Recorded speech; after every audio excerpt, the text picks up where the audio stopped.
Retail sample. Kofi had not given a thought to how Dorcas would react if he tried to escape again.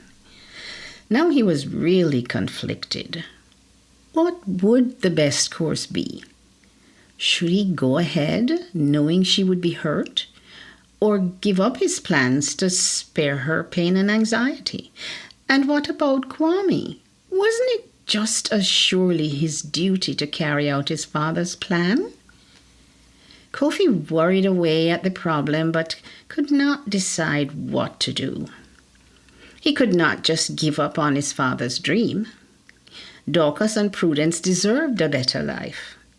Dorcas should not have to work long hours doing Martha's housework, scrubbing floors and washing clothes, despite the backache she suffered almost every day. And still, she had to look after Kofi and Prudence. It was even harder for her now that Kwame was not there to help with the cultivation or to bring home fresh bird meat for the pot. Cripple John was in the midst of telling a story when Kofi returned. The boy put his puzzling thoughts aside gratefully and settled down on the ground among the audience. He had heard Cripple John tell this story before. Perhaps some of you may know that River Mama is the woman who lives in the river. She is the real mother of the river, the spirit of the river, and she rarely appears to us mortals. If you are very lucky, perhaps once in a lifetime, you will come upon her early in the morning sitting on a rock in the river, combing her long black hair. People say that the river loves the river mama and makes her all kinds of things with the gold that comes from the riverbed. So the river made her a golden comb, and thus it is you see the river maiden with copper-colored skin and jet black hair sitting out there in the early morning light. As she sits and pulls the comb through the straight black hair, anyone whose eyes make four with hers will surely be rewarded. There is plenty gold in the river, and the river mama can make you rich.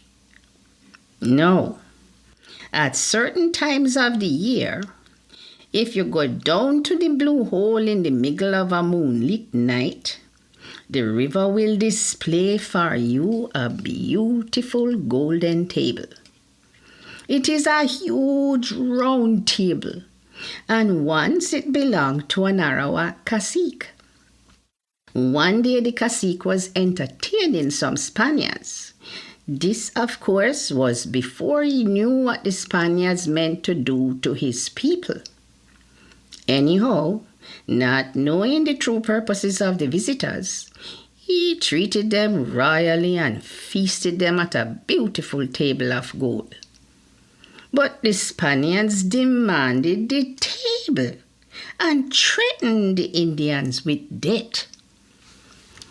The cacique told the men to return for the table the next day. But when they left, he cast the table into the blue hole.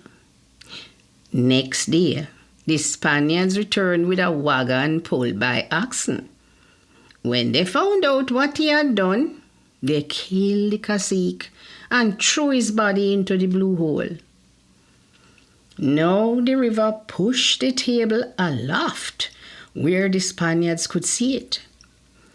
Quickly they brought up the wagon and oxen to the river bank.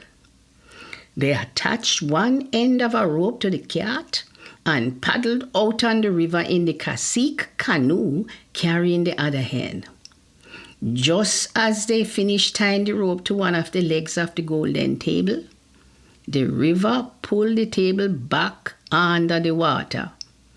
The Spaniards, the canoe, even the cart and the oxen went down into the depths of the blue hole where the river mama lives.